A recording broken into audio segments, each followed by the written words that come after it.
Shaktipeeth in Kathmandu Valley, Kalikasthan. There is a famous Kalikasthan in Delhi Bazaar of Kathmandu.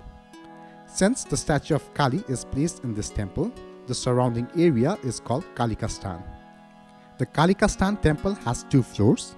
The statue of Kali is placed on the upper floor and the lower floor is used for the priest residence. There is a legend related to Kalikasthan. According to that, around the year 1957 Bikram Sambat, goddess Kali entered the body of a person from Thimi who was a priest of Shiva Kali. She asked the priest to install her somewhere else. Searching for such a suitable place, the priest arrived at Delhi Bazaar. At the time, there was a big forest here.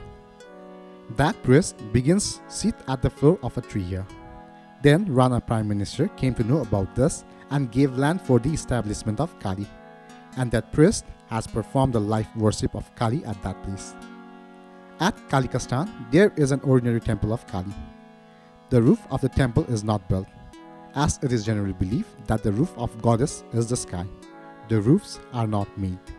Thank you.